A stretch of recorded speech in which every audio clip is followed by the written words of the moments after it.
C'est-à-dire que dans le fait que ta place n'existe pas, ok, mais c'est pas pour autant qu'il faut aller piquer la place du voisin, d'accord? C'est pas ah bah qui part à la chasse perd sa place. Non, c'est pas ça.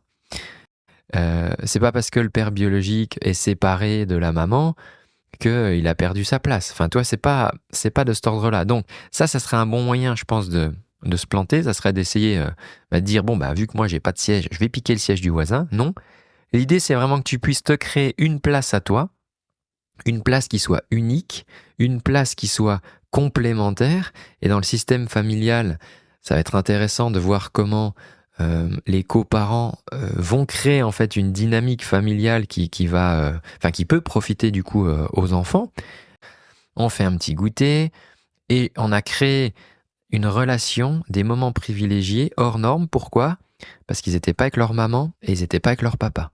Ils étaient que avec moi, avec le super pouvoir que j'ai en tant que beau-père, d'une forme de détachement qui est pas un laisser-aller, mais qui est, pour eux, c'est quand même pas pareil. Et des fois, ils vont me confier des trucs, ou des fois, ça m'a permis de détricoter des sujets qui nous inquiétaient un peu avec leur maman, mais le fait que je passe du temps avec eux et que ni vu ni connu, comme ça, de temps en temps, tiens, je leur pose une petite question. Tiens, mais pourquoi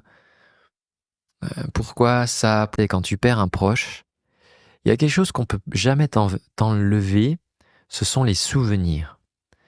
Et j'aime bien cette phrase de Sylvain Tesson qui dit vivre, c'est faire de son rêve un souvenir.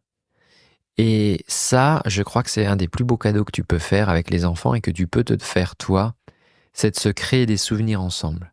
Et donc ça va passer par créer des moments privilégiés, par peut-être organiser des activités en tête-à-tête.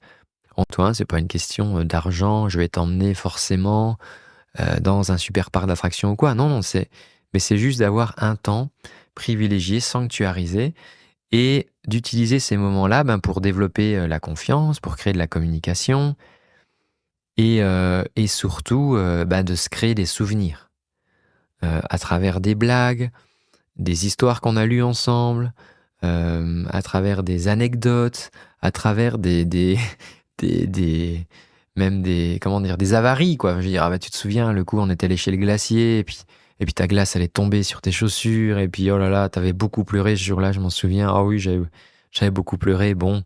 Mais le glacier, il avait été sympa, il nous avait redonné une deuxième glace. Bon, ça, tout ça, si tu veux, même si à un moment, l'enfant sort de ta vie, ou tu sors toi de la vie de l'enfant, les souvenirs, en fait, personne peut les reprendre, toi.